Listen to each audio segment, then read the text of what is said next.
Hi guys and welcome back to the channel Deepak Yadav Education. Welcome to the Daily Hindu News and Editorial Analysis of 5th of December 2024. तो guys आज है तारीख 5 दिसंबर 2024 और है Thursday. देखेंगे आज के द हिंदू कंप्लीट न्यूज़पेपर को। कंप्लीट न्यूज़पेपर को एनालाइज करेंगे, बट लेक्चर में आगे बढ़ने से पहले अगर आपको इस लेक्चर का पीडीएफ चाहिए तो क्या करना है, सबसे पहले डाउनलोड करना है टेलीग्राम, देन उसके बाद जाके सर्च बॉक्स में टाइप करना Deepak Yadav education UPSC. As you can see guys आपको ये वाला चैनल मिल जाएगा, इस पर क्लिक करना और जाकर इस चैनल को ज्वाइन कर लेना। ज्वाइन करने से फ़ायदा क्या होगा, यहाँ पर आपको डेली बेसिस पे लेक्चर का पीडीएफ मिल जाता है, डेली करंट अफेयर के वीडियो का पीडीएफ मिल जाता है और डेली बेसिस पे बहुत सारे डिजिटल नोट्स मिल जाते हैं। नाउ बढ़ते हैं आगे। आगे बढ़ने से पहले हमेशा की तरह हम लोग अपने लेक्चर को एक मैप के क्वेश्चन के साथ स्टार्ट करेंगे। तो आज आप सभी को मैप में जाकर देखना है सीरिया को कहाँ पर है एग्जैक्टली लोकेटेड, इसको अच्छे से मैप में देखना। देन उसके बाद आकर नीचे कमेंट सेक्शन में टाइप करना, जिससे कि आप लोग इसको लंबे समय तक याद रख पाओगे।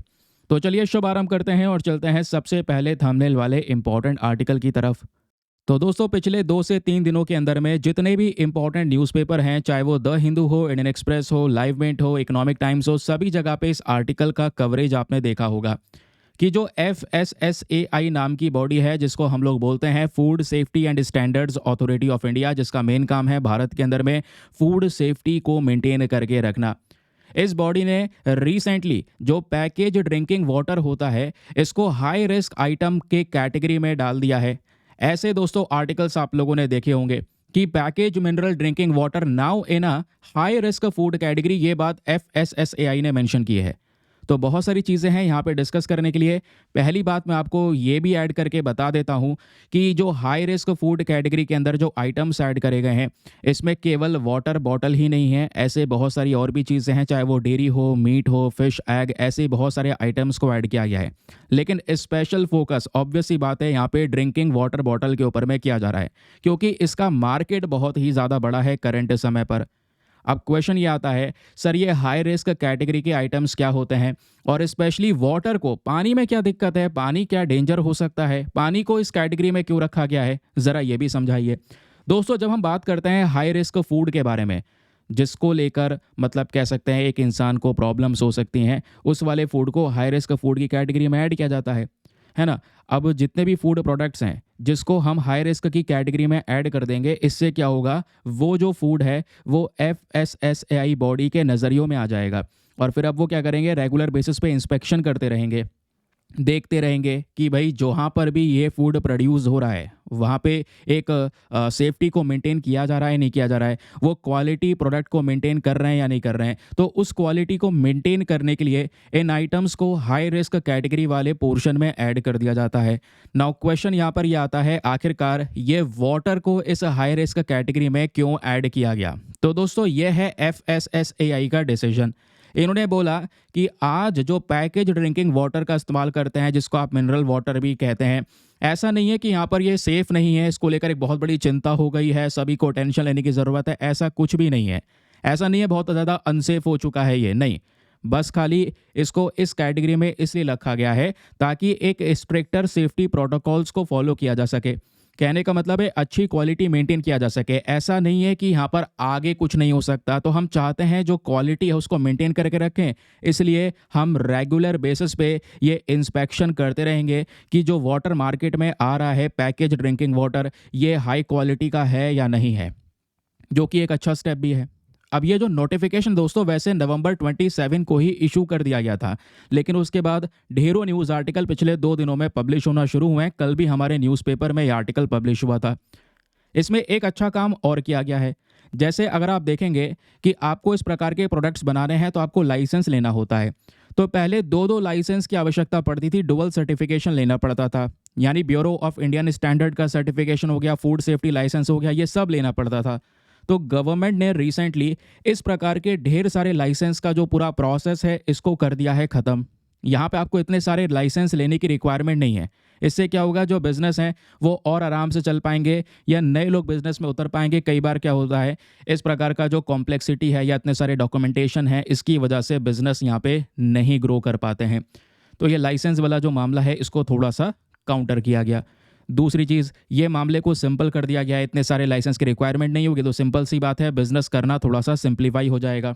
आपका कॉस्ट यहाँ पे कम होगा, एडमिनिस्ट्रेशन को लेकर जितने भी रिस्ट्रिक्शंस होते हैं वो कम हो जाएंगे, बिजनेस में देरी नहीं होगी, प्रॉपर तरीके से आप ये काम कर पाएंगे। ये सब करना ज़रूरी भी है, क्योंकि जैसे मैंने बताया भारत का जो बॉटल वाटर मार्केट है ये अपनी ऊंचाइयों पे जा चुका है। एक रिपोर्ट आती है राइट रिसर्च की, और इस रिपोर्ट के अकॉर्डिंग बोला गया है इंडिया का बॉटल वाटर मार्केट करंट समय पर अगर देखें तो इसकी वैल्यूएशन है 2024 में $3.84 बिलियन।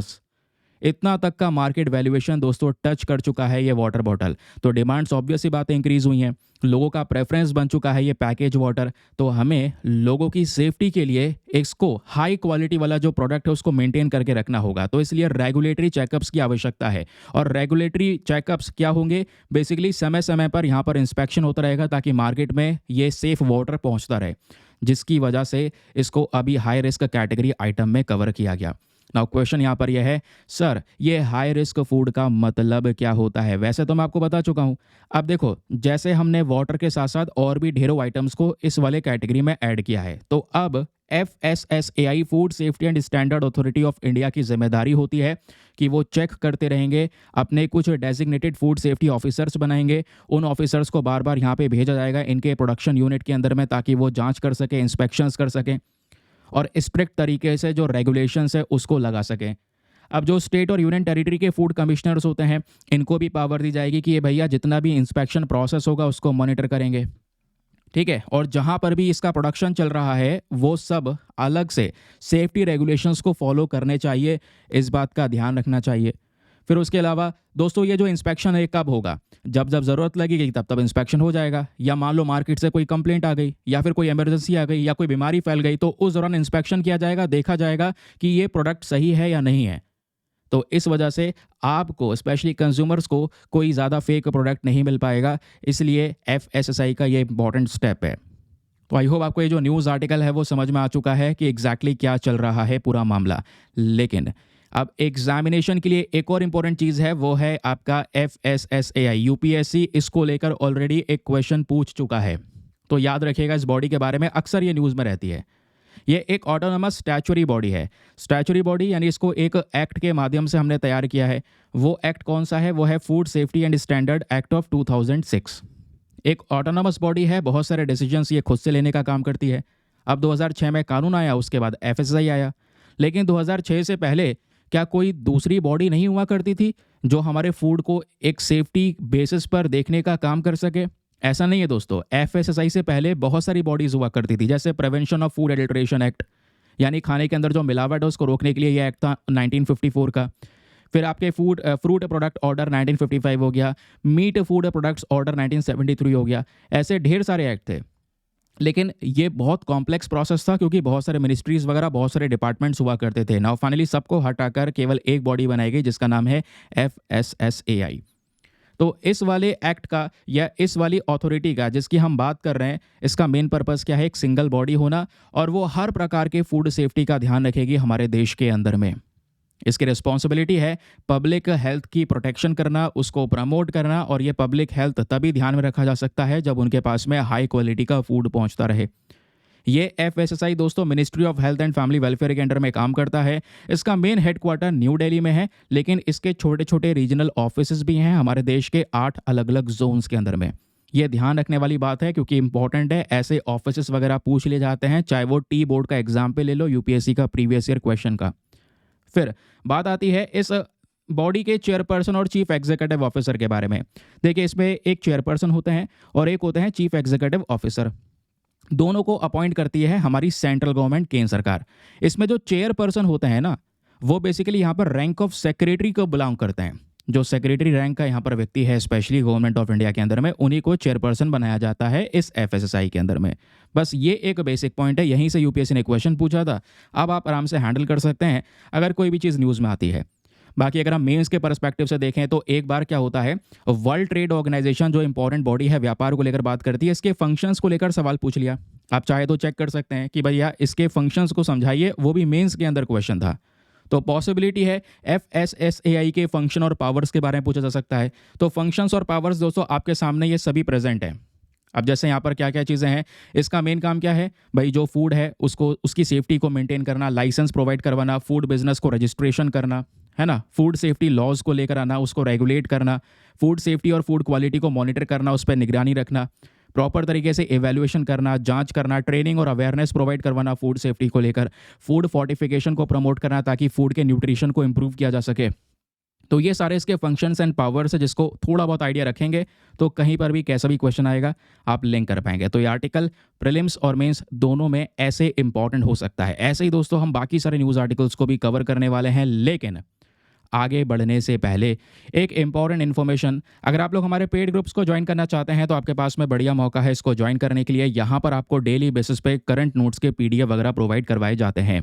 फॉर एग्जाम्पल, जैसे आप लोगों ने यहाँ पर ये डिटेल्स देखी हैं एफएसआई को लेकर या और भी डिटेल्स, ये सब डिटेल्स दोस्तों यहाँ पर आपको एक सिंपल से पीडीएफ में प्रोवाइड करवाई जाती हैं। एक ऐसा पीडीएफ जिसका प्रिंट आउट वगैरह आप निकलवा सकते हैं, एक ऐसा पीडीएफ जो हिंदी और इंग्लिश दोनों भाषाओं में होता है, एक ऐसा ग्रुप आपको ज्वाइन करवा दिया जाएगा जहाँ पे करंट अफेयर का सभी कंटेंट अवेलेबल होगा और डेली बेसिस पे अपलोड होता रहता है। और दोस्तों यहाँ पर एक ऐसा प्रोसेस आपको मिल जाता है कि डेट वाइज सभी पीडीएफ पड़े हुए हैं पुराने, किसी भी तारीख का पीडीएफ उठाओ, डाउनलोड करो, पढ़ो, डिलीट करो, कोई स्टोर करने की आवश्यकता नहीं है, तो स्टोरेज का कोई इशू आपके पास में आएगा नहीं। ग्रुप को ज्वाइन करने का जो फ़ी पेमेंट है वो भी बहुत मिनिमम है। ये आपका वन टाइम इन्वेस्टमेंट होने वाला है 499 रुपीज़ का। 499 में आप तब तक ज्वाइन करके रख सकते हैं जब तक आपका सिलेक्शन ना हो जाए। ग्रुप को ज्वाइन करने के लिए क्या करना है, व्हाट्सएप पर जाना, यहाँ पर आपको एक नंबर दिया गया है 8534873368। इस नंबर पर मैसेज कर देना कि हाँ I want to join this group. वहाँ पे आपको रिप्लाई मिलेगा, पेमेंट का प्रोसेस दिया जाएगा और उससे ज़्यादा इंपॉर्टेंट दोस्तों आपको डेमो वीडियो का लिंक भी मिलेगा। आप पूरे डेमो वीडियो को एक बार चेक कर सकते हैं, देख सकते हैं कि मुझको कहाँ पर क्या फ़ायदा होगा और अपने आप को कंप्लीटली सेटिस्फाई करने के बाद में जाकर ये इन्वेस्टमेंट कर सकते हैं। ठीक है, बाकी यार मेक श्योर क्या करो, वीडियो पे जो लाइक का बटन है यार उसको प्रेस कर दिया करो। 5000 लाइक्स का टारगेट है, आप लोगों से रिक्वेस्ट होती है कि आप लोग प्लीज़ इसको सपोर्ट करें। चलिए अगली खबर पर आते हैं। अगली खबर one of the most important article है GS paper number 3 science and tech के पॉइंट ऑफ व्यू से। पेज नंबर 14 पे दोस्तों ये आपको आर्टिकल मिल जाएगा। देखिए, प्रोबा 3 को लेकर बहुत सारे लोगों में कन्फ्यूज़न रहता है। सर हमने खुद से पढ़ा, एक बार ट्राई किया, मुझे समझ में नहीं आया कि प्रोबा 3 मिशन एग्जैक्टली है क्या। चलिए मैं आज आपको समझाता हूं प्रोबा 3 मिशन क्या है। क्योंकि दोस्तों ये प्रोबा 3 जो है इसमें 2 सैटेलाइट्स हम अंतरिक्ष में लॉन्च करने वाले हैं। क्या ये 2 सैटेलाइट भारत ने बनाई है? नहीं, ये 2 सैटेलाइट बनाई हैं दोस्तों यूरोपियन कंट्रीज ने, लेकिन यूरोपियन कंट्रीज इसको लॉन्च नहीं कर पा रही हैं। तो उन्होंने यहाँ पर लॉन्च करने का जो जिम्मा है वो हमको दे दिया है, इसरो को दे दिया है। तो दोस्तों यहाँ पर इसरो कल प्रोबा 3 के इन 2 सैटेलाइट्स को लॉन्च करने वाला था का मतलब ये मिशन थोड़ी देर के लिए टाल दिया गया और आज इसको अंजाम दिया जाएगा 5 दिसंबर 2024 को। आज दोस्तों लॉन्च करने वाले हैं, क्योंकि कल थोड़ी सी खामियां आ गई थी इसके अंदर में, जिसकी वजह से रोक दिया गया, नहीं तो फिर फेल हो जाता तो और ज़्यादा प्रॉब्लम्स हो जाती। समझ रहे हैं? तो इस वजह से बोला जा रहा है कि जो डिस्क्रप्शंस हुए थे रिसेंटली उसके बाद में इसरो ने सेट कर ली है डेट और आज इसको ये लॉन्च करने वाले हैं प्रोबा 3 मिशन को। और इसको हम लॉन्च करेंगे भारत के पीएसएलवी रॉकेट से, पोलर सैटेलाइट लॉन्च व्हीकल जिसको हम लोग बोलते हैं। ये रॉकेट आपको सामने दिख रहा होगा, ठीक है। और ध्यान रखना दोस्तों, ये जो मिशन है ये हमारा जब लॉन्च हो जाएगा तो ये याद रखना 61st फ्लाइट होने वाली है पीएसएलवी की। हमने इस तरीके के 61 यानी कि 61 रॉकेट लॉन्च कर दिए हैं, है ना। और ये 26 होगा जिसमें हमने पीएसएलवी एक्सएल कॉन्फ़िगरेशन का यूज़ किया है। तो क्वेश्चन आपके दिमाग में आएगा, ये यूरोपियन कंट्रीज़ यार 27 देश हैं आपस में मिलकर और इन्होंने सैटेलाइट बनाया, बनाने के बाद में इंडिया को दिया है लॉन्च करने के लिए। रीज़न यहाँ पर यह है कि जो इसरो है ना वो दुनिया में इसलिए जाना जाता है कि वो अफोर्डेबल वे में सैटेलाइट्स को लॉन्च करने की ताकत रखता है। अमेजोनिया का नाम सुना होगा, ब्राज़ील की सैटेलाइट, ऐसे दुनिया भर के बहुत सारे सैटेलाइट्स भारत लॉन्च करता है, भारत का इसरो लॉन्च करता है, क्योंकि हमारे पास में क्षमता है। हमारा बजट भले ही इतना ना हो जितना नासा या दूसरे वेरियस स्पेस एजेंसी का है, लेकिन फिर भी उतना टक्कर का हम काम कर सकते हैं, उससे ज़्यादा इफ़ेक्टिव वे में हम काम कर सकते हैं। समझ रहे हैं? तो ये पूरा मामला समझ में आ गया कि चर्चाओं में क्या चल रहा है। भाई बाहर का सैटेलाइट है, लॉन्च करनी थी, आज होगी लॉन्च फाइनली। तो कल फिर से अखबार में आर्टिकल बड़ा बड़ा छपकर आने वाला है, 2-3 दिन इसकी चर्चाएं होने वाली हैं, तो क्यों ना आज एक बार में इसका काम समाप्त कर दें। तो चलिए बात करते हैं प्रोबा 3 मिशन के बारे में। ये प्रोबा 3 मिशन क्या है? पहली चीज़, कोई जब मिशन होता है स्पेस का तो उसका एक स्पेसिफिक पर्पज़ होता है कि भाई आदित्य L1 मिशन का काम था सन की स्टडी करना, है ना। वैसे ही यहाँ पर चंद्रयान 3 का काम क्या था? चांद के ऊपर लैंड करना, उसकी स्टडी करना। उसी प्रकार से दोस्तों ये जो प्रोबा 3 है इसका मेन पर्पस है अगेन सन की स्टडी करना, लेकिन सन में एक स्पेसिफिक पोर्शन होता है। ये बाहर की लाइट आप देख पा रहे हो, बाहर वाली जो लाइट है इसको बोलते हैं कोरोना। ठीक है, तो इसी कोरोना की स्टडी करना है, क्योंकि अभी मैं आपको बताऊंगा सन का जो नेचर है ना ये ऐसा है जो समझ से बाहर है। अब समझ से बाहर है ऐसा क्यों बोल रहे हैं हम लोग, रीज़न ये समझिए। ये दोस्तों सन का स्ट्रक्चर है, इस स्ट्रक्चर पे ध्यान देना। और इस स्ट्रक्चर में अगर आप देखेंगे सन का जो बिल्कुल अंदरूनी पोर्शन होता है इसको हम क्या बोलते हैं, इसको बोलते हैं कोर। ठीक है, लेकिन उसके बाद कोर के बाद में अगर आप देख पाएंगे सन के बाहरी हिस्सा, ये येलो वाला पोर्शन क्या है, ये आपका फोटोस्फेयर हो गया। ठीक है, फिर उसके बाद फोटोस्फेयर के बाद अगर आप देखेंगे ये जो बाहर हिस्सा है ये इसका क्रोमोस्फेयर है ना। सन का जो यहाँ पर लोअर एटमॉस्फेयर होता है ये बाहर वाला हिस्सा, ये इसका क्रोमोस्फेयर है। और बाहर की जो ये लाइट आपको दिख रही है, बाहर की ये जो लाइट दिख रही है जिसको आप सोलर स्टॉर्म, सोलर विंड बोल देते हैं, ये है कोरोना। ये सन का आउटर एटमॉस्फेयर है। ये तो सन का पूरा एटमॉस्फेयर हो गया, लोअर एटमॉस्फेयर, अंदरूनी हिस्सा, बीच का हिस्सा। लेकिन जो इसका आउटर एटमॉस्फेयर है बाहर वाला, ये जिसमें ये पर्पल कलर से आपको लाइट दिखाई गई है, ये इसको बोलते हैं कोरोना। और इसी कोरोना की स्टडी करना है प्रोबा 3 मिशन के अंदर में। रीज़न, आखिरकार कारण क्या है इसका? कारण दोस्तों यहाँ पर यह है कि हम अगर कोरोना को देखें तो इसका टेम्परेचर ज़्यादा है। अगर आप सन के फोटोस्फेयर को देखेंगे, सूर्य का जो ये फोटोस्फेयर वाला हिस्सा है, ठीक है, यहाँ पर टेम्परेचर फिर भी कम है, क्रोमोस्फेयर में कम है। लेकिन एकदम से कोरोना पे जब जाते हैं तो टेम्परेचर बढ़ जाता है, 10⁶ केल्विन के आसपास यहाँ पर टेम्परेचर चला जाता है। तो ये टेम्परेचर कोरोना में इतना ज़्यादा कैसे हुआ, इसी की हमें स्टडी करनी है ना। और आसपास में जो सोलर विंड या सोलर स्टॉर्म रहता है, इसी सोलर विंड, सोलर स्टॉर्म से हमारे स्पेस का वेदर भी चेंज होता रहता है। क्योंकि भाई यहाँ पर सन बहुत ही ज़्यादा पावरफुल है, एनर्जी बहुत ही ज़्यादा पावरफुल वहाँ से रिलीज़ हो रही है। तो उसकी जो एनर्जी रिलीज़ हो रही है उसके स्पेस पे जितना वेदर है स्पेस के अंदर में, उस पर क्या इम्पैक्ट पड़ रहा है। और ऑब्वियसली बात, अगर स्पेस पे असर पड़ेगा तो हमने सैटेलाइट अंतरिक्ष में लॉन्च कर रखी हैं, सैटेलाइट पे भी असर पड़ेगा। सैटेलाइट अगर ख़राब होंगी तो उससे कम्युनिकेशन टूट जाएगा, नेविगेशन पे असर पड़ेगा, पृथ्वी के ऊपर में जो पावर ग्रिड्स हमने तैयार कर रखी है उस पर इम्पैक्ट पड़ेगा। ये सब इम्पैक्ट पड़ सकता है इस पर्टिकुलर कोरोना की वजह से। तो इसी कोरोना की स्टडी की जा रही है प्रोबा 3 मिशन में। तो क्वेश्चन यह है कि हम ऐसे ही क्यों नहीं स्टडी कर लेते? ऐसे स्टडी करना काफ़ी मुश्किल है, हमें कोरोना बिल्कुल अलग करके चाहिए होगा सन से, तभी स्टडी कर पाएंगे। तो अलग कैसे कर सकते हैं कोरोना को? हाँ, एक तरीका है, जब ग्रहण लगता है। अब ग्रहण लगता है तो आपको दोस्तों पता है कि मान लो ये हमारी पृथ्वी है और बीच में यहाँ पे हमारा ये मून है और इधर यहाँ पे हमारा ये सन है।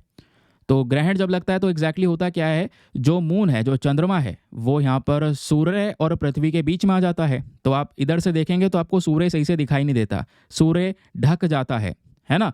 तो ढक जाता है, इसी को हम लोग बोलते हैं एक्लिप्स।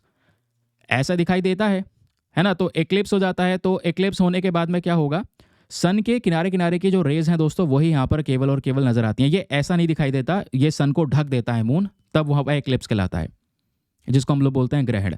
तो किनारे किनारे की लाइट जो है केवल वो विजिबल रहेगी हमको, समझ रहे हैं? ये किनारे किनारे की लाइट ही केवल विजिबल रहती है, तब कोरोना की स्टडी कर सकते हैं, तब आसान रहेगा कोरोना की स्टडी करना। लेकिन प्रॉब्लम पता है क्या है? प्रॉब्लम यह है कि भाई जब ये ग्रहण लगेगा तो आप आराम से स्टडी कर लो, क्या दिक्कत है। लेकिन ग्रहण लग रहा है 10 मिनट के लिए, 10 मिनट के लिए यहाँ पर एक्लिप्स होता है, फिर उसका धड़ जाता है। तो 10 मिनट में आप कितना स्टडी कर सकते हैं? कुछ नहीं कर पाएंगे।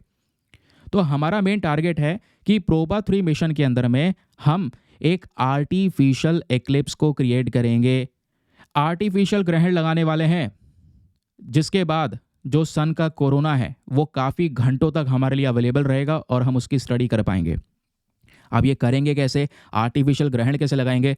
तो ये सुनिए, ये कॉम्प्लेक्स प्रोसेस ये है कि प्रोबा 3 में, जैसे मैंने स्टार्टिंग में ही बोला, कि हमें 2 सैटेलाइट्स लॉन्च करनी है। एक सैटेलाइट आपकी ये है जिसका नाम है ऑकल्टर स्पेसक्राफ्ट, और दूसरी सैटेलाइट नीचे है जिसका नाम है कोरोनोग्राफ स्पेसक्राफ्ट। ठीक है, यही वो इंस्ट्रूमेंट है जो क्या करने वाला है, कोरोना की स्टडी करने वाला है, जो सन की किनारे वाली जो सोलर विंड्स रिलीज हो रही हैं स्पेशली उनकी। लेकिन ये 2 सैटेलाइट काम कैसे करेंगे? ये दोनों सैटेलाइट आपस में ही चलने वाले हैं, थोड़ी सी दूरी बनाकर। बताया ये भी जा रहा है कि लगभग 144 या 150 मीटर, 150 मीटर की दूरी बनी रहेगी दोनों सैटेलाइट में। दोनों सन के पास जाएंगे और ये थोड़ा सा आगे जाएगा और ये थोड़ा सा पीछे रहेगा, जो हमारा क्रोनोग्राफ स्पेसक्राफ्ट है। तो ये वाला जो यहाँ पे ऑकल्टर स्पेसक्राफ्ट है ये आगे आ जाएगा, और आगे आएगा तो इससे क्या होगा कि जो सूर्य है वो थोड़ा सा कवर हो जाएगा। ऐसा नहीं हमने बहुत बड़ा सैटेलाइट बनाया है, नहीं। हम क्या कर रहे हैं, हमें बेसिकली ये जो कोरोनोग्राफ है इसको काम करवाना है। तो ये इसके लिए हम ऐसा एक तरीका बना देंगे कि सूर्य के सामने सैटेलाइट को ले जाएंगे, इस वाले को, ठीक है। और इसके लिए यानी कि जो हमारा कोरोनोग्राफ है इसके लिए यहाँ पे क्या होगा, सूर्य ढक जाएगा, किनारे किनारे का हिस्सा बचेगा उसके लिए। तो ये जो कोरोनोग्राफ है दोस्तों, फिर उस जो कोरोना है स्पेशली उसकी स्टडी कर पाएगा, है ना। सूर्य का जो किनारे किनारे का कोरोना है उसकी आराम से स्टडी कर पाएगा। तो ऐसा यहाँ पे जो प्रोसेस है वो हम लोगों ने तैयार कर रखा है। बाद में एक डिस्क बचेगी तो उसको स्टडी कर लेंगे। तो एक आर्टिफिशियल सा एक्लिप्स इस प्रकार से क्रिएट किया जाने वाला है प्रोबा 3 स्पेसक्राफ्ट के अंदर में। तो नाम ध्यान रखना, 2 सैटेलाइट लॉन्च करने वाले हैं, एक है ओकल्टर स्पेसक्राफ्ट, दूसरा है यहाँ पे कोरोनाग्राफ स्पेसक्राफ्ट। बाकी अगर आपको प्रोबा 3 मिशन के बारे में कुछ लिखना है, ऐसा लग रहा है बहुत कॉम्प्लेक्स, सर लिखेंगे कैसे, तो लिखने की परेशानी मत लो, ये सब नोट बनाकर आपको दे दिए गए हैं ऑलरेडी, ठीक है। कि भाई ये स्पेस मिशन किसका है, तो यूरोपियन स्पेस एजेंसी का मिशन है। काफ़ी सारे देशों ने मिलकर इसको डेवलप किया हुआ है, लेकिन अब वो इंडिया से लॉन्च करवा रहे हैं। इसमें क्या पर्पज़ होने वाला है, आर्टिफिशियल एक्लिप्स क्रिएट करेंगे और जो सन का कोरोना है स्पेशली उसकी नई स्टडी करने वाले हैं, ठीक है। ये क्लियर हो गया। 2 सैटेलाइट से ही हम आर्टिफिशियल एक्लिप्स करेंगे, उससे यहाँ पर सन के कोरोना की स्टडी करेंगे। समझ रहे हैं। 2 सैटेलाइट कौन कौन सी हैं उसके नाम आपके सामने ये प्रेजेंट हैं। फिर आगे आते हैं। फिर अगर आप देखेंगे वर्किंग कैसे होने वाला है, वर्किंग का प्रोसेस मैं ऑलरेडी आपको समझा चुका हूँ। इससे हमें बहुत सारी जानकारी मिलेगी, सोलर इवेंट्स या सोलर वेदर के बारे में हम समझ पाएंगे, ठीक। तो इसको नोट कर लेना, जो भी इन्फॉर्मेशन मैंने आपको यहाँ पे बताई है। चलिए फिर आगे आते हैं अगली इंपॉर्टेंट खबर की तरफ। अब दोस्तों नेक्स्ट न्यूज़ पर बढ़ेंगे, वो है हमारा आज का एडिटोरियल डिस्कशन। आज हमारे 2 एडिटोरियल सुपर इंपॉर्टेंट हैं, बहुत ही ज़्यादा काम के हैं, एक इंटरेस्टिंग तरीके से मैं आपको बताने वाला हूँ। और आज मेंस का क्वेश्चन भी इन्हीं एडिटोरियल के बेसिस पे आपको देने वाला हूँ मैं। तो याद रखिएगा, क्वेश्चन मिलेगा आगे, उसको अटेम्प्ट करना है, सभी लोगों को अटेम्प्ट करके कहाँ पे सबमिट करना है वो भी बताऊंगा। लेकिन मेक श्योर करें दोस्तों, बहुत सारे लोग ऐसे हैं जो चैनल को सब्सक्राइब करके नहीं रखते हैं, वो सब्सक्राइब करके रख लें। हमारा टारगेट ये भी है कि चैनल को आप सब्सक्राइब करें, उसके अलावा बेल आइकॉन को प्रेस कर लेना ताकि वीडियोज़ के जो नोटिफिकेशन है कल टाइम पर आपको मिल सकें, ठीक है। और एक टारगेट यार ये भी है, हम लोग लगभग 5,70,000 के आसपास हैं, मतलब थोड़े ज़्यादा हो चुके हैं। तो 6 लाख सब्सक्राइबर्स का हमारा टारगेट है करंट समय पर, वो आपको अचीव करवाना है, ठीक है। चलिए, ये जो पर्टिकुलर एडिटोरियल है यहाँ पे एक हैं हर्ष वी पंत और दूसरे हैं सुमित भट्टाचार्य, ये दोनों राइटर हैं जिन्होंने इस एडिटोरियल को लिखा है, ठीक है। अब राइटर के नाम ध्यान नहीं रखने हैं, ये पेज नंबर 9 पे प्रेजेंट है। लेकिन इस एडिटोरियल को आप GS पेपर नंबर 2 पॉलिटी से लिंक करेंगे और यहीं पे जियो पॉलिटिक्स का गेम चल रहा है। अब जियो पॉलिटिक्स का गेम क्या चल रहा है, रिसेंटली भारत के प्रधानमंत्री जाते हैं नाइजीरिया और नाइजीरिया से होते हुए जाते हैं ब्राज़ील, क्योंकि ब्राज़ील के अंदर में अब की बार G20 का समिट था जिसको PM मोदी ने अटेंड भी किया। उसके बाद वो गए गयाना, जहाँ पे कैरिकॉम का समिट अटेंड किया गया, याद है या नहीं है, बहुत पढ़ाया है आपको लगातार, ठीक है। तो नाइजीरिया यहाँ पे गए हैं।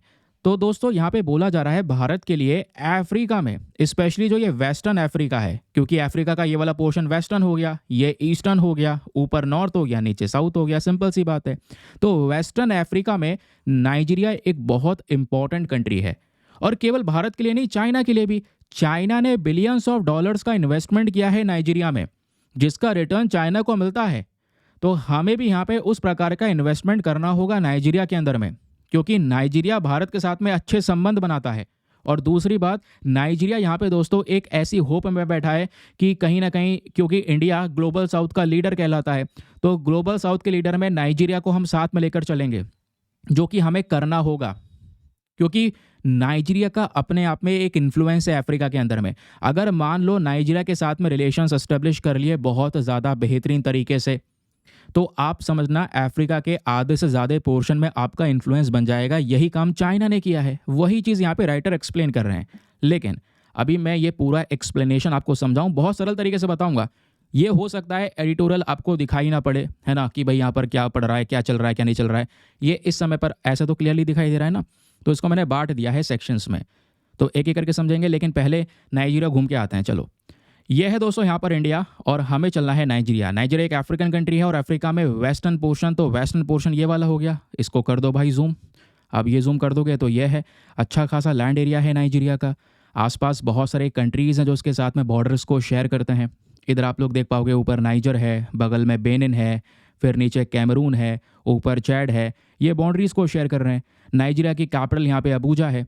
उसके अलावा यहाँ पे आप देख पाएंगे नीचे गल्फ ऑफ गिनिया प्रेजेंट है और गल्फ ऑफ गिनिया का बहुत बड़ा इंपॉर्टेंस दोस्तों माना जाएगा। क्यों? क्योंकि गल्फ ऑफ गिनिया सीधा हमारे अटलांटिक ओशन के साथ में ज्वाइन होता है। ये हमारा साउथ अटलांटिक ओशन है, ठीक है। और यहीं से सीधा इधर जाओगे तो आपका साउथ अमेरिका हो गया। तो पीएम मोदी पहले नाइजीरिया आए थे, नाइजीरिया से ब्राज़ील गए थे G20 का समिट अटेंड करने, और ब्राज़ील से सीधा ऊपर ब्राज़ील का पड़ोसी देश गुयाना गए थे, जहाँ पे कैरिकॉम का जो समिट है वो अटेंड किया गया था, ठीक है। ये लोकेशंस आपको क्लियर हो गई। अब आगे की बात करते हैं। राइटर नाइजीरिया का इंपॉर्टेंस बताते हैं। इंपॉर्टेंस क्या है? लास्ट मंथ ब्राज़ील का समिट हुआ, वही बात दोबारा दोहराई गई। पीएम मोदी ट्रैवल कर चुके हैं। देखो, पीएम मोदी अभी के समय पर भारत में ये तीसरी बार प्रधानमंत्री बने हैं। जो इनका पहला और दूसरा टर्म हुआ करता था, उन 2 टर्म में ऑलरेडी ये 10 अफ्रीकन कंट्रीज़ घूम चुके हैं, जिसमें युगांडा भी दोस्तों शामिल है, जहाँ पे एक हिस्टोरिक स्पीच इन्होंने दी है। भारत का जो विजन है अफ्रीका को लेकर वो यहाँ पे दर्शाया गया है। लेकिन इनका जो विजिट नाइजीरिया में हुआ रिसेंटली, इसकी कुछ अलग ही बात है, क्योंकि नाइजीरिया का इम्पोर्टेंस पूरे अफ्रीका के लिए बहुत ज़्यादा है। तो रिसेंटली यहाँ पर पीएम मोदी जब तीसरी बार प्रधानमंत्री बने तो उसके बाद वो नाइजीरिया विजिट करते हैं। और नाइजीरिया विजिट करने वाले, ध्यान रखना, ये ऐसे प्रधानमंत्री बनते हैं जो 17 साल बाद कोई गया है। 17 साल पहले कोई प्रधानमंत्री नाइजीरिया विजिट करा था, अदरवाइज़ यहाँ पे 17 साल बाद इन्होंने ये विजिट किया है, ठीक है। फिर बात आती है यहाँ पर नाइजीरिया के इंपॉर्टेंस के बारे में। तो हमने ये देखा कि जब पीएम मोदी गए नाइजीरिया तो उनको लेने कौन आया? ज़्यादातर जो दूसरे ऑफिशियल्स होते हैं, मिनिस्टर्स होते हैं, वो जाते हैं। लेकिन नाइजीरिया के जो प्रेसिडेंट हैं, जिनका नाम है टिनुबू, ये आप देख पाएंगे, ये खुद गए पीएम मोदी को वेलकम करने के लिए। उसके बाद पीएम मोदी को नाइजीरिया का जो सेकंड हाईएस्ट नेशनल अवार्ड है, जिसका नाम है grand commander of the order of niger, वो भी दिया गया। ये आप देख पाएंगे, ये वो अवार्ड है। इस अवार्ड से पीएम मोदी को सम्मानित किया है नाइजीरिया के प्रेसिडेंट ने, ठीक है। तो नाइजीरिया का ये अवार्ड मिल गया इनको।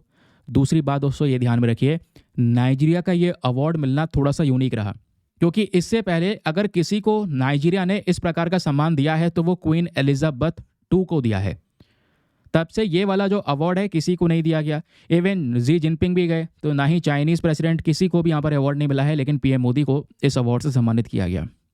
तो पीएम मोदी ने यहाँ पर कह सकते हैं कि जो ग्लोबल साउथ की हम बात करते हैं, उस टॉपिक को यहाँ पे उठाया है कई बार। ग्लोबल साउथ में इंडिया एज अ लीडर के तौर पे काम कर रहा है, ठीक है। तो इनको हम देख रहे हैं, ग्लोबल साउथ को इंडिया लीड करेगा, तो उसमें दोस्तों नाइजीरिया सोचता है कि हाँ, इंडिया हमको साथ में लेकर चलेगा। बहुत सारे कंट्रीज़ यहाँ पर सोचते हैं, क्योंकि ग्लोबल साउथ में आप एक इम्पॉर्टेंस बनाना बहुत ज़रूरी है, क्योंकि ग्लोबल साउथ को इम्पॉर्टेंस मिलेगा तभी यूनाइटेड नेशन सिक्योरिटी काउंसिल के अंदर में कुछ चेंजेस होंगे, सीट्स के अंदर बदलाव होंगे, परमानेंट सीट में अगर कोई चेंजेस होंगे तो ग्लोबल साउथ से बहुत सारी कंट्रीज़ को लिया जाएगा, ठीक। इतनी बात क्लियर हुई। अब दोस्तों राइटर बोलते हैं भारत और नाइजीरिया के रिलेशन ज़रा कहाँ पर स्टैंड करते हैं, ये सुनिए।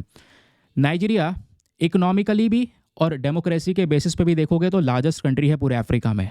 अफ्रीका में काफ़ी सारे ऐसे देश हैं जहाँ पे डेमोक्रेसी किसी भी प्रकार की नहीं है, या तो मिलिट्री रूल है या फिर यहाँ पे अलग अलग प्रकार के इश्यूज़ हैं। लेकिन नाइजीरिया में लार्जेस्ट डेमोक्रेसी है। नाइजीरिया एक बड़ा देश है, इकोनॉमिकली भी बड़ा देश है, ठीक है।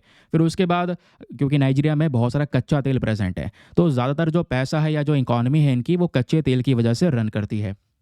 इनका एक डेमोक्रेटिक रोल, जैसे मैंने आपको बता दिया, और यही डेमोक्रेटिक रोल पूरे अफ्रीका में नाइजीरिया के इन्फ्लुएंस को बढ़ा देता है कि हाँ, नाइजीरिया एक अच्छा देश है। और भारत के रिलेशंस नाइजीरिया के साथ में ऑब्वियस ही बात है बहुत ज़्यादा प्रभाव डालेंगे भारत का पूरे अफ्रीकन कॉन्टिनेंट के ऊपर में। तो पीएम मोदी जब कन्वर्सेशन कर रहे थे, बातचीत कर रहे थे प्रेसिडेंट टिनुबू के साथ में, यानी नाइजीरिया के प्रेसिडेंट के साथ में, तो वहाँ पे हम दोनों ने दर्शाया कि हम यानी इंडिया और नाइजीरिया एक स्ट्रैटेजिक पार्टनरशिप को यहाँ पे आगे अप्रूवल देने वाले हैं। हमने अपना इंटरेस्ट दिखाया है, उन्होंने हमारे देश में इंटरेस्ट दिखाया है कि दोनों देश आपस में मिलकर defence, energy, technology, trade, health, education, इन सब सेक्टर्स में मिलकर काम करेंगे। फिर इन्होंने कुछ चैलेंजेस भी दिखाए, क्योंकि नाइजीरिया जब देश की बात करते हैं तो इसमें सबसे बड़ी समस्या है टेररिज्म, आतंकवाद। दूसरा यहाँ पे सेपरेटिज्म, कई बार देश में टुकड़े करने की बात की जाती है, या पायरेसी है, क्योंकि बराबर में समुद्र है तो यहाँ पे समुद्री लुटेरे का एक बहुत बड़ा खतरा रहता है। ड्रग तस्करी होती है, क्योंकि पोर्ट है यहाँ पे, समुद्र है, तो बहुत सारा ड्रग्स यहाँ पे ट्रैफिक होता है। ये सब बड़े चैलेंजेस हैं नाइजीरिया के लिए, समझ रहे हैं। अब होता क्या है कि इन सब चैलेंजेस से लड़ने के लिए नाइजीरिया को चाहिए बहुत सारे हथियार, बहुत सारे वेपन्स, और वो वेपन्स के लिए इंडिया को देखता है। काफ़ी सारे देश आज अफ्रीकन कंट्रीज ऐसे हैं जो भारत से वेपन्स को परचेज कर रहे हैं, हम उनको वेपन सप्लाई करते हैं। तो अगर नाइजीरिया को काउंटर टेररिज्म करना है, यानी कि आतंकवाद से लड़ना है, क्योंकि नाइजीरिया में अगर आप देखेंगे तो बहुत सारे ऐसे ऑपरेशंस चलाए जा रहे हैं जो इस्लामिस्ट ग्रुप्स के अगेंस्ट में है, या बोको हराम स्पेशली उसके अगेंस्ट में है, तो वेपन्स की रिक्वायरमेंट है। वो वेपन्स यहाँ पे इंडिया प्रोवाइड करवाएगा नाइजीरिया को, क्योंकि इंडिया का डिफेंस इस तरीके से करंट समय पर ग्रो हो चुका है। और नाइजीरिया के प्रेसिडेंट ऑलरेडी अपना इंटरेस्ट, अपनी दिलचस्पी दिखा चुके हैं भारत से हथियार को परचेज करने के लिए, क्योंकि इंडिया ऑलरेडी, जैसे मैंने बताया, अफ्रीका के काफ़ी सारे देश, चाहे वो इजिप्ट हो, चाहे वो अल्जीरिया हो, या मोरक्को हो, या तांजानिया हो, या फिर मोजाम्बिक ही क्यों ना हो, ये 5 देशों के जो नाम दिए हैं दोस्तों मैंने, ये सब देश हमसे वेपन्स को परचेज करते हैं, हमने इनको सेल किया है। तो नाइजीरिया सोचता है इंडिया यहाँ पे ज़रूरी है। तो नाइजीरिया के लिए भारत का इंपॉर्टेंस समझ में आया। फिर राइटर ने यह बताया, पिछले 60 सालों में अगर देखेंगे तो इंडिया और नाइजीरिया की पार्टनरशिप लगातार गहरी होती हुई नजर आई है, और वो भी 2 बेसिस पे। एक तो पहली चीज़, इंडिया ने बहुत सारा पैसों का सपोर्ट दिया है, डेवलपमेंटल असिस्टेंस प्रोवाइड करवाया है, और आज हम नाइजीरिया को लोन देते हैं, वो भी सस्ता लोन, क्योंकि लोन देना है तो ब्याज भी चुकाना होगा। तो यहाँ पे अगर आप देखेंगे तो कम ब्याज लेते हैं हम लोग यहाँ पे नाइजीरिया से। तो कंसेशनल लोन्स प्रोवाइड करवाएं लगभग $100 मिलियन का। ट्रेनिंग प्रोग्राम्स आज हम नाइजीरिया को प्रोवाइड करवा रहे हैं। नाइजीरिया की जो आर्मी है उनको सपोर्ट हम कर रहे हैं, उनको ट्रेनिंग इंडिया प्रोवाइड करवा रहा है। ठीक है, इतना क्लियर हो गया। तो नाइजीरिया और भारत के जो इंपॉर्टेंस है वो यहाँ तक तो सही है, लेकिन प्रॉब्लम आ जाता है बीच में चाइना। चाइना का कनेक्शन नाइजीरिया के साथ में भारत से भी ज़्यादा गहरा है, हमें यहाँ से चीज़ों को सीखना होगा, वो राइटर कहने की कोशिश करते हैं। क्योंकि अगर आप चाइना की बात करेंगे तो नाइजीरिया में 200 से ज़्यादा चाइनीज़ कंपनीज करंट समय पर ऑपरेट कर रही हैं। ठीक है, चाइना एक सबसे बड़ा एक्सपोर्ट मार्केट है और दूसरा सबसे बड़ा ट्रेडिंग पार्टनर है अफ्रीका में, इस पूरे नाइजीरिया के साथ में। दूसरी तरफ अगर आप देख पाएंगे तो चाइना नाइजीरिया के लिए भी बड़ा एक्सपोर्ट मार्केट है। तो दोनों देश एक दूसरे को व्यापार करते हैं, एक्सपोर्ट इंपोर्ट भरपूर मात्रा में करते हैं, लेकिन उसके बदले में चाइना नाइजीरिया को सपोर्ट करता है। अगर आप देखेंगे चाइना ने $47 बिलियन का फंड प्रोवाइड करवाया। $47 बिलियन अपने आप में एक ह्यूमंगस अमाउंट है। यह पैसा दिया है ताकि नाइजीरिया के अंदर में 22 बड़े साइज के इंफ्रास्ट्रक्चरल प्रोजेक्ट्स को लगाया जा सके। फिर 31 मार्च 2020 तक देखेंगे तो चाइना के जितने भी लोन नाइजीरिया को यहाँ पर दिए गए हैं उनकी टोटल संख्या, यानी कि 31 मार्च 2022 तक ये था $3.121 बिलियन, है ना। और नाइजीरिया के ऊपर में बहुत सारा कर्जा भी है, और वो जो कर्जा है उसमें से बहुत सारा कर्जा यहाँ पर चाइना ने ही दिया है इनको। ठीक है, तो कर्जे में है करंट समय पर नाइजीरिया, ऐसा नहीं है कि डेट नहीं है, इनके पे डेट भी बहुत सारा है, लेकिन प्रोजेक्ट्स भी बहुत सारे लगे हैं, क्योंकि प्रोजेक्ट लग जाएंगे तो उससे आने वाले समय पर रेवेन्यू जनरेशन होगा, तो वो उस डेट को चुका देंगे। तो अगर आप देखेंगे चाइनीज़ मनी से नाइजीरिया के अंदर में national public security communication system project लगाया गया, अबूजा लाइट रेल प्रोजेक्ट लगाया गया, टर्मिनल एक्सपैंड किया गया है 4 बड़े बड़े एयरपोर्ट्स के अंदर में। इवन 2023 के अंदर में चाइना ने जो लेकी डीप सी पोर्ट है, एक बंदरगाह है नाइजीरिया के अंदर में, ठीक है, उसको फंड प्रोवाइड करवाया है ताकि उस बंदरगाह में अपना एक प्रेजेंस बना सकें और उस बंदरगाह से बहुत सारा रेवेन्यू जनरेट हो सके, क्योंकि माना जाता है उस बंदरगाह में बहुत ज़्यादा पोटेंशियल है कि वो बिलियंस ऑफ डॉलर्स में रेवेन्यू जनरेट कर सकता है। तो जब नाइजीरिया को अपने इंफ्रास्ट्रक्चर प्रोजेक्ट बढ़ाने के लिए पैसे उनके पास नहीं थे तो उन्होंने चाइना से लोन ले लिया, उधार ले लिया, चाइना ने भर भर के दिया। अब उनके प्रोजेक्ट्स लग गए हैं, वो ग्रो कर रहे हैं, तो रेवेन्यू आएगा तो वो पैसा चुका देंगे, हिसाब बराबर। दूसरी तरफ यहाँ पर नाइजीरिया की इकॉनमी डेवलप हो पाएगी। तो वही इनका मेन पर्पज़ है कि इस तरीके से चाइना ने रिलेशंस को मेंटेन किया।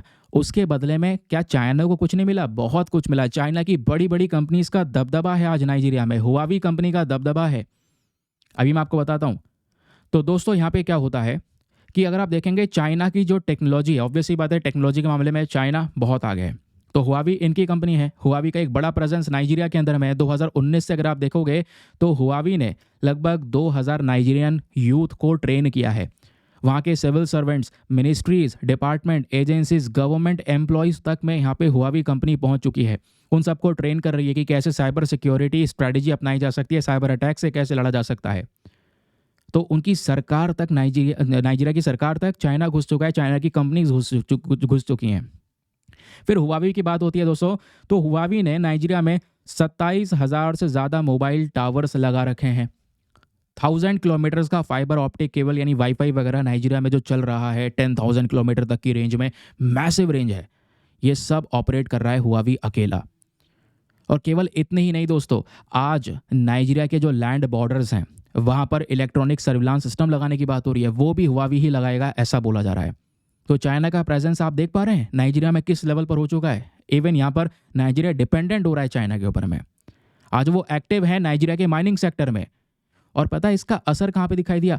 असर ये देखो, एक समय पर क्या हुआ, जो टेस्ला, इलॉन मस्क की जो कंपनी है, टेस्ला ने प्रपोजल दिया नाइजीरिया को कि नाइजीरिया एक ऐसा देश है जिसके पास में बहुत सारा रॉ मटेरियल प्रेजेंट है। तो इनको प्रपोजल दिया टेस्ला ने कि भाई हम आपसे कच्चा लिथियम परचेज करेंगे। नाइजीरिया ने मना कर दिया कि हम आपका ये ऑफर रिजेक्ट करते हैं। ये 5 महीने पहले की बात है। लेकिन दूसरी तरफ चाइना की बात करेंगे तो चाइना इनके माइनिंग सेक्टर में घुसा हुआ है। समझ रहे हैं आप ये जियोपॉलिटिकल इशू कि आज इनके माइनिंग सेक्टर में घुसा हुआ है। आज यूएसए को जरूरत पड़ेगी यहाँ से लिथियम की या दूसरे रॉ मटेरियल की, चाइना नहीं ले जाने देगा। क्योंकि एक तरफ चाइना यूएसए में ये सुपर पावर बनने की एक जो रेस है वो लगी हुई है। तो लास्ट टाइम अगर आप देखेंगे तो चाइना का जो मिनजिंग मिनरल सेपरेशन निगम लिमिटेड कंपनी करके, निग लिमिटेड कंपनी करके, इन्होंने नाइजीरिया का पहला लिथियम प्रोसेसिंग प्लांट बना के उनको दिया।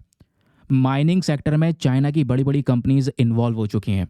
एक और इंडस्ट्री है जिसने बड़ा कॉन्ट्रैक्ट साइन किया है सीमेंट प्लांट के सेक्टर में, जहाँ पे 6 मिलियन टन्स के पर ईयर के हिसाब से जनरेशन होगा। तो चाइना का इंटरेस्ट, चाहे वो फाइनेंशियल हो, चाहे वो इंफ्रास्ट्रक्चर बनाना हो, चाहे वो माइनिंग सेक्टर ही क्यों ना हो, हर तरीके से नाइजीरिया में बढ़ चुका है।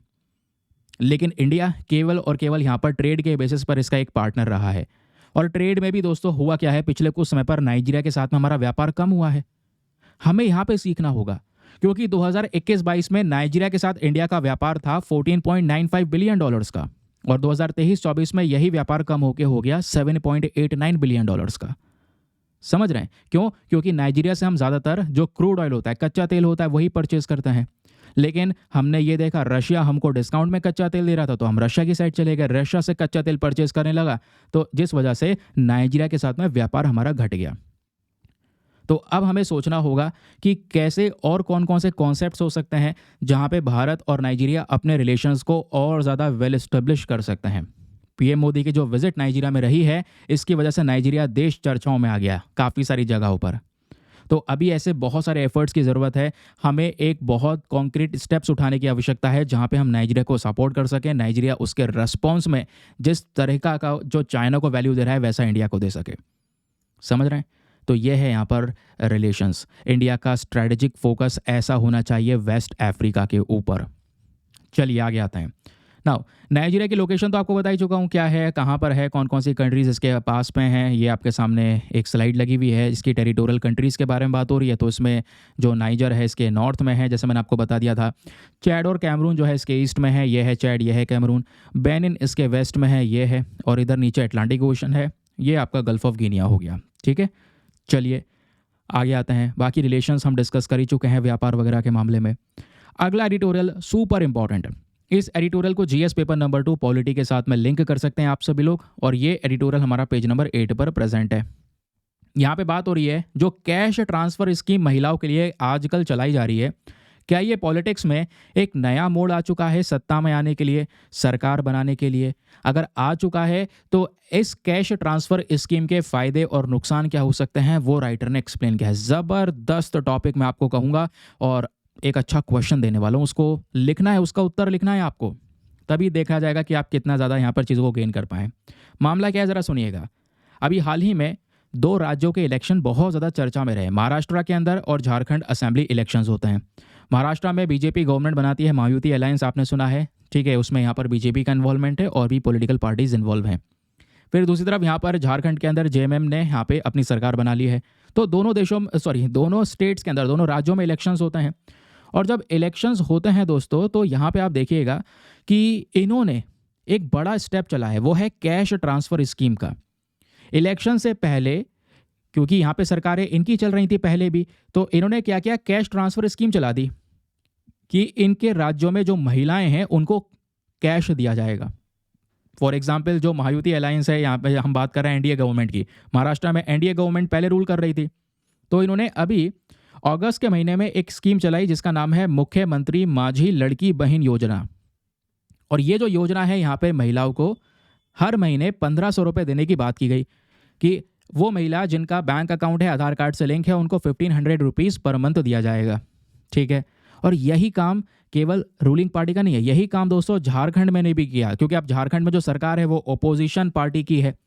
तो झारखंड ने भी एक स्कीम चलाई जिसका नाम है झारखंड मुख्यमंत्री मैया सम्मान योजना। इन्होंने भी अगस्त के महीने में ऐसी स्कीम चला दी और यहाँ पर इन्होंने बोला कि जो भी महिला एलिजिबल होगी उसको 1,000 रुपये महीना प्रोवाइड करवाएंगे, 1,000 रुपये का ये फाइनेंशियल असिस्टेंस देंगे। तो ये कैश ट्रांसफर करने की बात हो रही है, नहीं हो रही है। और दोनों राज्यों में अभी इलेक्शन हुए हैं और आप ये कोइंसिडेंट देखिए कि दोनों राज्यों में इन दोनों ही पॉलिटिकल पार्टी ने दोबारा से सरकार बनाई है। तो वही राइटर फोकस कर रहे हैं कि क्या जो कैश ट्रांसफर स्कीम महिलाओं के लिए आज के समय पर दिया जा रहा है, क्या ये नया एक मोड़ हो सकता है पॉलिटिक्स के अंदर में गवर्नमेंट को एस्टेब्लिश करने के लिए?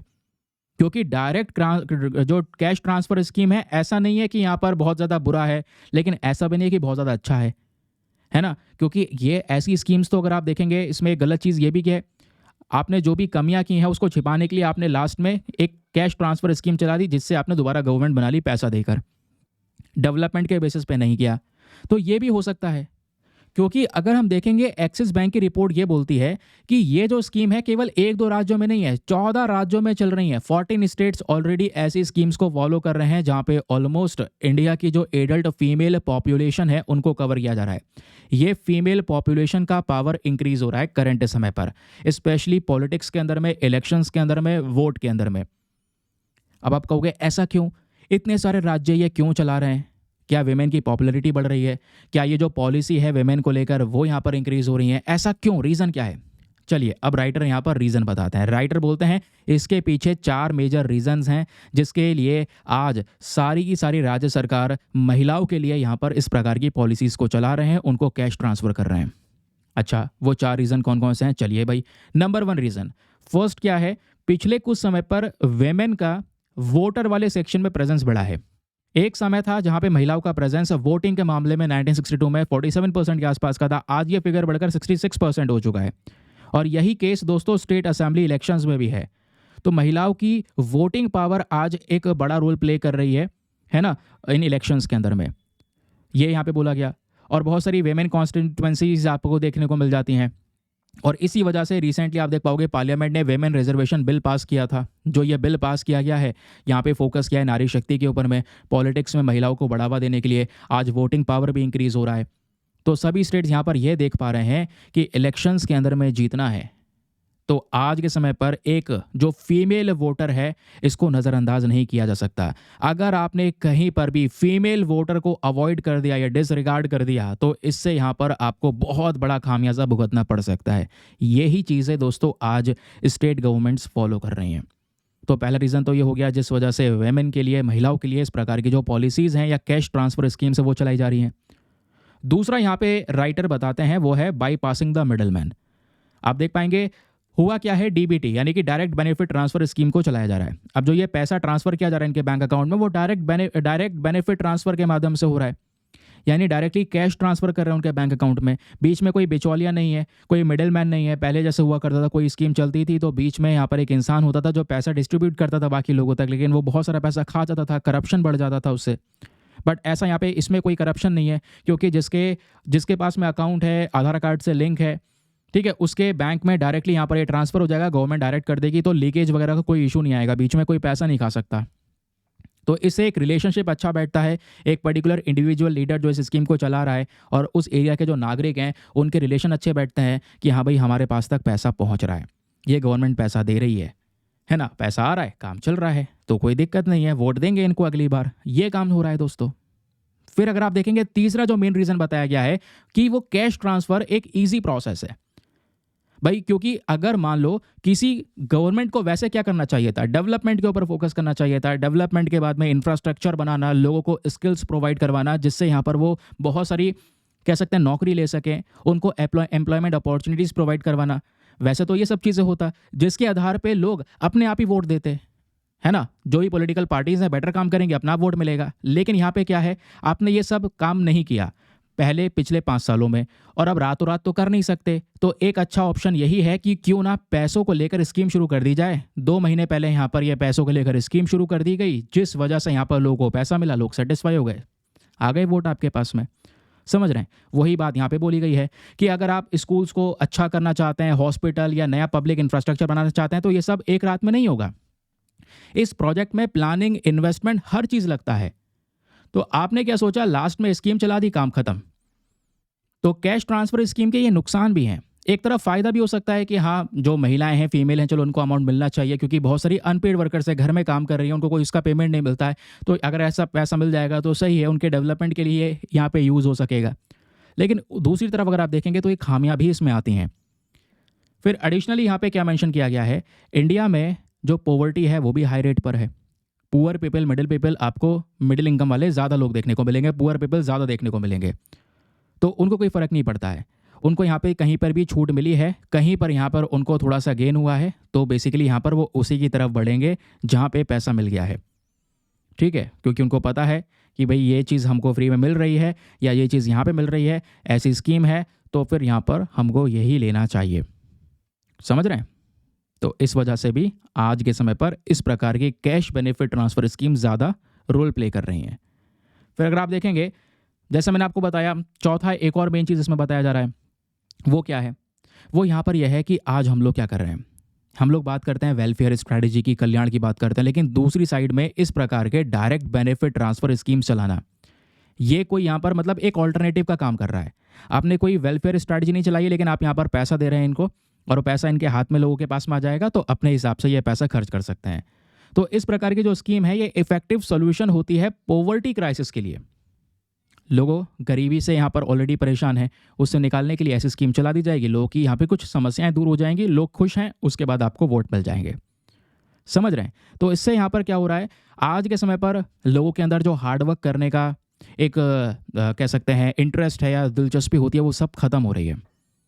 समझ रहे हैं? फिर उसके अलावा इस प्रकार से कैश को अवेलेबल करवा देना, लोगों को हाथ में थमा देना, और इसके हिसाब से अपनी जो बेसिक नीड्स है वो पूरा कर लेंगे। ठीक है, हमने बस खाली उनको कैश ट्रांसफ़र कर दिया है। तो कैश ट्रांसफ़र ठीक हो सकता है, इंसान की ज़रूरत होगी वो पूरा कर लेगा, तो अपने आप में बेस्ट है। अगर कहीं पर पॉवर्टी क्राइसिस है, लोगों को प्रॉब्लम्स हैं, तो आपने कैश ट्रांसफ़र कर दिया, ठीक है, ये इफेक्टिव सॉल्यूशन हो सकता है। लेकिन क्या यही हमेशा फॉलो किया जाएगा? क्या यही हमेशा इफेक्टिव रहने वाला है? नहीं। आपको कुछ डेवलपमेंट्स के ऊपर में फोकस करना होगा, हमें डेवलपमेंट भी करना होगा, यहाँ पे भी करना होगा। दोनों चीज़ें होंगी तो ऐसा नहीं होगा कि भाई डेवलपमेंट ना किया, इसको छिपाने के लिए आपने कैश ट्रांसफ़र स्कीम चला दी। क्योंकि करंट समय पर चाहे वो लड़की बहन योजना हो, चाहे वो यहाँ पर मैया सम्मान योजना हो, ठीक है, ये जो सम्मान योजना है या दोनों योजनाएं हैं, इन दोनों का गेम ऐसे ही चल रहा है। तो क्या ये यहाँ पर एक नया चीज़ आ चुका है? अगर ऐसा कुछ है तो हमें ज़्यादा फोकस वेलफेयर के ऊपर में या डेवलपमेंट के ऊपर में करना होगा। ये राइटर ने एक्सप्लेन किया है, जो कि यहाँ पर एक बेहतरीन पॉइंट है। समझ रहे हैं? क्लियर हो गया? चलिए आगे आते हैं। अब यहीं पे दोस्तों आज आपको एक मेंस का क्वेश्चन मिलता है। अगर आपने बहुत अच्छे से इस आर्टिकल को सुना है तो एक इंटरेस्टिंग सा क्वेश्चन अटेम्प्ट कीजिएगा। क्वेश्चन बोलता है, cash transfer schemes targeted at women have become a prominent poll plank in recent elections. पिछले कुछ चुनावों के अंदर में कैश ट्रांसफर स्कीम स्पेशली जो महिलाओं को टारगेट कर रही है, वो एक सबसे बेहतरीन तरीका साबित हुआ है। तो इस पर्टिकुलर स्कीम के बेनिफिट्स क्या हो सकते हैं वो बताइए, और इसको इम्प्लीमेंट करने में चैलेंजेस क्या हो सकते हैं वो बताइए। क्योंकि गवर्नमेंट एक तरफ सोशल वेलफेयर स्ट्रेटजी प्रोग्राम चलाती है, तो उसमें आप ऐसा पैसा महिलाओं को सीधा डायरेक्ट प्रोवाइड करवा रहे हैं, तो इसके बेनिफिट्स और चैलेंजेस क्या हो सकते हैं, इसको लेकर अब उत्तर लिखना है। 250 शब्दों में आंसर लिखना है। 15 मार्क्स का ये क्वेश्चन है। ठीक है, तो एक बार मैं हिंदी में रीड कर देता हूँ ताकि हिंदी माध्यम वाले एस्पिरेंट भी अच्छे से पढ़कर एक बढ़िया सा आंसर लिख सकें। तो क्वेश्चन क्या है, महिलाओं पर लक्षित नकद हस्तांतरण योजनाएं हाल के चुनाव में एक प्रमुख चुनावी मुद्दा बन गई हैं। सरकार की जो सामाजिक कल्याण रणनीति के हिस्से के रूप में ऐसी जो योजनाएं चलाई जा रही हैं, इसको लागू करने से जितने लाभ होंगे या चुनौतियां होंगी वो क्या होंगी, उस पर चर्चा करना है। 250 शब्दों में 15 मार्क्स का क्वेश्चन। अब ये क्वेश्चन लिखने के बाद में कहाँ पे सबमिट करना है, टेलीग्राम पर जाना, वहाँ पे जाके सर्च बॉक्स में लिखना दीपक यादव एजुकेशन मेंस ग्रुप। जैसे आप फुल फॉर्म लिखोगे मेरा टेलीग्राम चैनल मिलेगा, जहाँ पे ऑलरेडी 80,000 से ज़्यादा लोग जुड़ चुके हैं। आप भी जुड़कर अपने आंसर्स को लिखकर सबमिट कर सकते हैं। अपने आंसर को सबमिट करने के साथ साथ एक छोटा सा काम और करना है, एटलीस्ट सभी लोगों को 2-2 आंसर्स रिव्यू करने हैं। जब आप सभी लोग 2-2 आंसर्स को रिव्यू करोगे, बहुत सारे फ़ायदे होंगे आपको भी, सामने वाले को भी। आपको कुछ इंपॉर्टेंट पॉइंट्स मिलेंगे जो आप अपने नोट्स में इंक्लूड कर सकते हैं। सामने वाले के आंसर में अगर कोई मिस्टेक होती है तो आप उनको बता सकते हैं कि यहाँ पर इंप्रूवमेंट की आवश्यकता है। इस प्रकार से कोऑपरेटिव वे में वो पूरा का पूरा ग्रुप काम करता है। चलिए फिर अगली खबर पर आते हैं। अगला न्यूज़ आर्टिकल दोस्तों हमारे पेज नंबर 14 के ऊपर में प्रेजेंट है। बात हो रही है भारत और रशिया के बीच में एक जॉइंट वेंचर प्रोजेक्ट है जहां पे हम लोग वंदे भारत ट्रेन्स को बनाने को लेकर काम कर रहे हैं। तो यहाँ पे हुआ क्या है, लातूर जो कि बेसिकली महाराष्ट्र के अंदर में एक शहर है, वहाँ पे मराठवाड़ा रेल कोच फैक्ट्री है। तो ये कोच फैक्ट्री यहाँ पर ले ली गई है और लेने के बाद में इंडिया रशिया ने मिलकर एक कंपनी बनाई है जिसका नाम है काइनेट। अब इसको यहाँ पर ये फैक्ट्री सौंप दी गई है और इस फैक्ट्री के अंदर में वंदे भारत स्लीपिंग जो ट्रेन सेट्स हैं उसको मैन्युफैक्चर किया जाएगा, बनाया जाएगा। रशिया हमारी इसमें मदद कर रहा है। तो ये जो पर्टिकुलर काइनेट वर्ड मैंने यूज़ किया है ये जॉइंट वेंचर है, ध्यान में रखिएगा, रशिया और भारत के बीच का। इसको बनाया गया है, एक तरफ भारत का रेल विकास निगम है, दूसरी तरफ रशिया की कंपनी है ट्रांसपोर्टेशन कंपनी जिसका नाम है TMH, दैट इज़ ट्रांसमैश होल्डिंग। तो इन दोनों ने मिलकर ये पर्टिकुलर कंपनी बनाई। इस कंपनी का मेन पर्पज़ क्या है, इस प्रकार की वंदे भारत स्लीपिंग ट्रेन्स को बनाना। ये जो प्लांट है इसके अंदर में ऑलरेडी जो इक्विपमेंट वगैरह है वो लगाए जा रहे हैं, जल्द से जल्द काम शुरू हो जाएगा, जिसमें यहाँ पे दोस्तों storage, assembly, testing, trolley, paint करने का काम, ये सब चीज़ें एक ही जगह पर होने वाली है। फिर यहाँ पे बोला गया है कि देखो पिछले कुछ समय पर वेस्टर्न कंट्रीज़ के जो सैंक्शंस रशिया पे बहुत ज़्यादा लग चुके हैं। आज रशिया भारत के साथ में मिलकर इस वजह से इंडिया में ही इस प्रकार से ट्रेन्स को बना रहा है।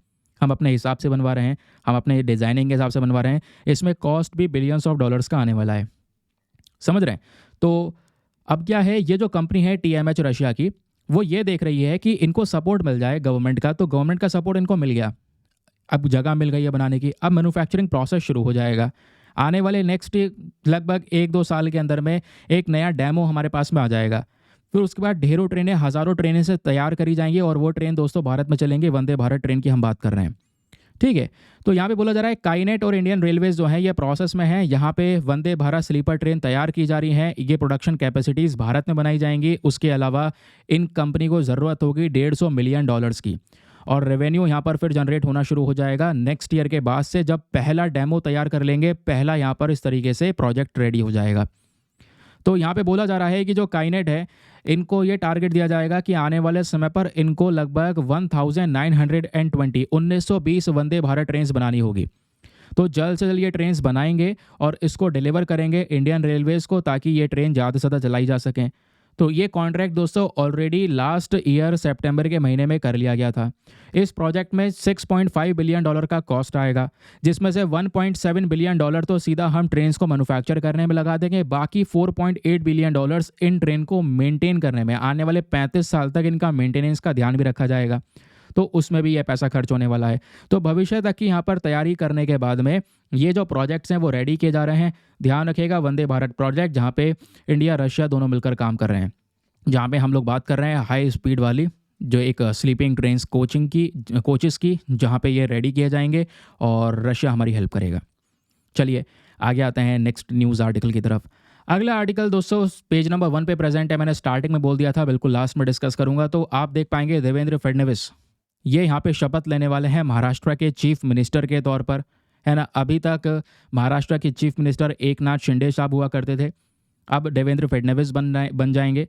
और ये सेरेमनी होने वाली है आज़ाद मैदान में शाम 5:30 बजे मुंबई के अंदर, ठीक है। और बहुत दिनों से यहाँ पर रुका हुआ था, बहुत दिनों से मामला चल रहा था कि भाई कौन महाराष्ट्र का मुख्यमंत्री बनेगा, कौन चीफ मिनिस्टर बनेगा। नाउ फाइनली यहाँ पर ये सारे के सारे जितने भी लोगों के पास में, मतलब कि भाई लोगों को एक आइडिया था कि हाँ हो सकता है कि एकनाथ शिंदे जी वापस से बने, लेकिन काफ़ी लोगों को लगता था कि देवेंद्र फडणवीस बनेंगे। तो फिलहाल के लिए यहाँ पर देवेंद्र फडणवीस बनने वाले हैं और बाकी 2 डेप्यूटी CM भी होंगे। अब 2 डेप्यूटी CM कौन होंगे वो भी पता चलेगा, क्योंकि आज बहुत सारे मंत्री शपथ लेंगे। तो जो भी शपथ होने वाली है, सेरेमनी होने वाली है, उसको लेकर कल आर्टिकल्स ऑलरेडी पब्लिश होंगे, तक कल मैं आपको बहुत सारी डिटेल्स पढ़ाने वाला हूँ, ठीक है। साथ ही साथ में दोस्तों मैं आपको चीफ मिनिस्टर का पूरा कॉन्सेप्ट पढ़ाऊंगा। पॉलिटी के अंदर में जो चीफ मिनिस्टर का चैप्टर है वो मैं आपका कल खत्म करवा दूंगा। चीफ मिनिस्टर और चीफ मिनिस्टर के काउंसिल ऑफ मिनिस्टर्स कौन होते हैं, कैसे परफॉर्म करते हैं, क्योंकि चीफ मिनिस्टर से रिलेटेड अगर आप आर्टिकल देखेंगे तो आर्टिकल 163 है, आर्टिकल 164 है, आर्टिकल 166 है, आर्टिकल 167 है, ये सब आर्टिकल्स आपको नजर आएंगे, है ना, जो कि चीफ मिनिस्टर की बात करते हैं। चीफ मिनिस्टर का अपॉइंटमेंट कौन करता है, गवर्नर करते हैं। भाई जैसे प्रधानमंत्री को अपॉइंट करते हैं प्रेसिडेंट, वैसे यहाँ पर राज्य के स्तर पर चीफ मिनिस्टर को अपॉइंट करते हैं गवर्नर, है ना। क्लियर है, ये तो पता ही है आपको। उसके अलावा यहाँ पे अगर आप देखेंगे, जो भी मेजॉरिटी पार्टी होती है उस मेजॉरिटी पार्टी में से चुना जाता है, वो पार्टी चुनकर बताती है भैया इसको ऐसा चीफ मिनिस्टर अपॉइंट करना है, गवर्नर लास्ट में उनको अपॉइंट कर देते हैं। ठीक है, बस खाली क्लियर मेजॉरिटी होनी चाहिए। अगर मेजॉरिटी नहीं है तो आप चीफ मिनिस्टर नहीं भी बन सकते हैं। ठीक है, मेजॉरिटी होनी ज़रूरी है पार्टी के अंदर में। अगर मेजॉरिटी है तो आप बन पाएंगे आराम से मुख्यमंत्री। फिलहाल के लिए जो भी चीज़ें होंगी वो कल बताऊंगा, कल डिटेल से चैप्टर पढ़ाऊंगा, बाकी आप बता देना। और जो भी अपने यहाँ पर पॉइंट ऑफ व्यूज़ हैं सेशन को लेकर वो ज़रूर से मेंशन करना। इसी के साथ में करते हैं आज के लेक्चर को समाप्त। मिलते हैं आप लोगों से अगले वीडियो में। आज के लिए bye bye, have a nice day, thank you and Jai Hind.